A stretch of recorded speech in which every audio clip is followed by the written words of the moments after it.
The world is full of amazing, beautiful things, and it's always a peculiar thought to think that a world like ours can sustain life. And not only that, but also the diversity and uniqueness of these species. These uniquenesses come at a price, and that price is called genetics. Each genes are not the same. Though we have these genes, there's always a downside. The downside being genetic disorders. And genetic disorders, more often than not, are incurable. But in today's modern world, we are achieving more than we think. This is called gene therapy. Gene therapy uses genes, or our DNA, in the treatment and prevention of genetic defects, including mutations and some acquired diseases. These genes may be introduced, removed, or changed in the cells of patients receiving these gene therapies. Most of these experimental techniques change how the cell produces proteins. Another type of therapy we can use are cellular therapies. This is the use of viable human cells that are transferred into a patient to replace or repair damaged tissue or cells. These can be in the form of blood transfusions and stem cell therapy. Some say that gene therapy and cellular therapy have the potential to cure the fundamental cause of genetic diseases and acquired diseases. These techniques can replace the missing proteins or proteins and their cells causing these disease symptoms, or it can be shown in suppressing the expression of the proteins that are toxic to cells or eliminating cancer cells. How does gene therapy work?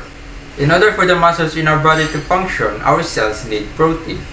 In a healthy person, genes enables the body to produce the right amount of protein. One protein that is important for cells to function is called survival motor neurons, or SMN. Genetic disorders like type 1 muscular atrophy cells cannot produce enough healthy functioning SMN because of defective genes. In gene therapy, doctors deliver healthy SMN1 gene to the patient. These viruses are loaded with healthy SMN1 gene and injected into the patient's body. When the material is injected, the viruses deliver SMN1 gene to the cells. They cross the blood-brain barrier to the motor neuron cells in the spinal cord. Once it has been delivered, the viruses disintegrates. The SMN1 gene is taken into the cell but does not integrate with the native DNA. If it's inside the cell, it can create a normal functioning SMN protein.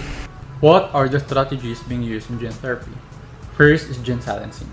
Using antisense RNA, ribozyme or nucleotide to inhibit the expression of some oncogenes. This strategy can also block the expression of drug resistance genes in tumor cells and improve the efficacy of chemotherapy. Second is gene addition. Is a common gene therapy technique being explored for single gene disease disorders where a mutation occurs in one or both sets of your genes. This gene therapy technique usually involves the insertion of functional copies of a gene into a person's cells by way of a vector. Third is gene correction.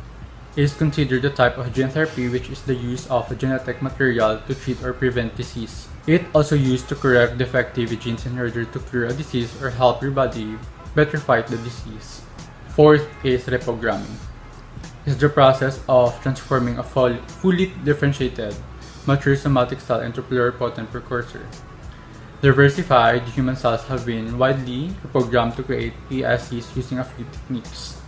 One such method is somatic cell nuclear transfer, in which an enucleated oxide is injected with the somatic nucleus. Lastly is the cell elimination, also known as a virus-directed enzyme prodrug therapy. Its principle is to transfer suicide genes into tumor cells in a targeted manner, using viruses as vectors. The specific enzyme encoded by this gene can metabolize the drug precursors, which are not highly toxic cells, into toxic products into tumor cells, thereby prevents replication and causing these cells to die.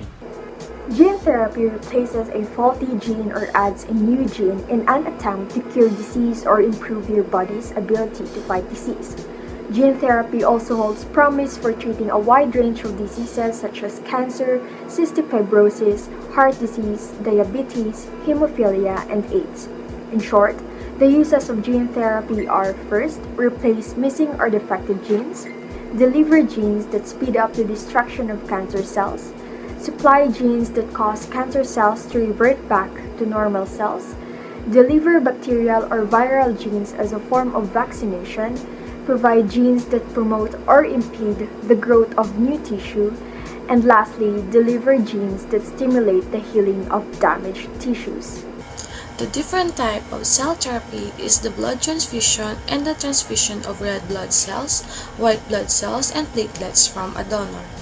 Another common cell therapy is the transplantation of hematopoietic stem cells to create bone marrow, which has been existing or has been performed for over 40 years. There is currently no formal classification system for cell therapies, but here are 5 different types of cells used for cell therapy and have been classified by the cell potency. First is the embryonic stem cells. These are pluripotent stem cells derived from embryos. Generally, the embryos used to isolate stem cells are unused embryos generated from in vitro fertilization for assisted reproduction. Second is the induced pluripotent stem cells. A differentiated adult cell such as a skin cell is reprogrammed to return to a pluripotent state. Third is the nuclear transfer embryonic stem cell. These pluripotent cells are produced by transferring the nucleus from an adult cell obtained from a patient to an egg cell obtained from a donor. Fourth is the hematopoietic stem cell, a multipotent blood stem cells that give rise to all type of blood cells. And lastly, the mesenchymal stem cells, a multipotent cells present in multiple tissues including umbilical cord, bone marrow, and fat tissue.